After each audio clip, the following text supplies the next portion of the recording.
Good morning everyone, Meta World. Hello mga ka-reels. Ayan na naman tayo.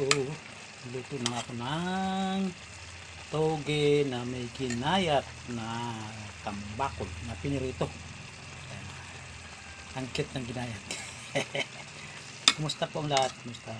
Mainit na araw.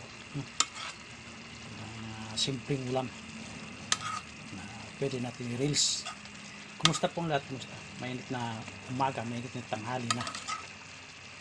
Manananghalian pa. Ayan. Basta't may maano lang sa bituka, no? Yun naman ang kailangan natin. Yun naman kailangan na lagi. Kailangan talaga tayo. Ayan.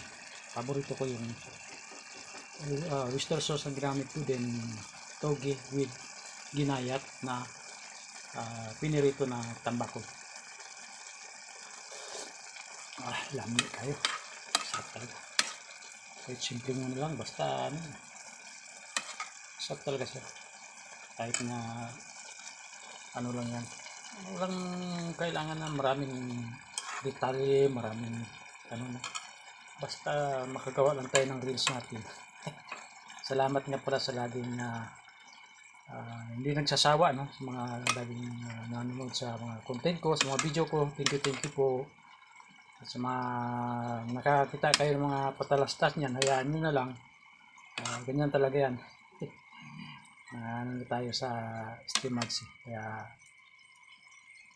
yan, ganyan talaga. Basta enjoy lang natin yung mundo natin Meta, no. Huwag natin i-stress yung sarili natin. Gawin natin simple lang, no.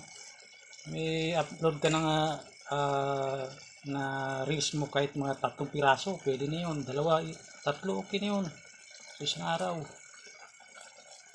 Basta mayroon lang maipanood, no? May mapanood yung tao. Kumbaga, kahit na nakakasawa na laging paulit-ulit, ganun pa rin, no? Wala pa akong time para gumala. Mainit ang panahon, napakahirap. Hirap sa tulad ko na may edad na rin, kailangan na sa loob ng bahay lang. Yan. Thank you sa lahat ng mga laging sumusuporta. Ingat po ang lahat. Ingat po. Salamat po. Salamat sa laging nanonood. Thank you. Be safe.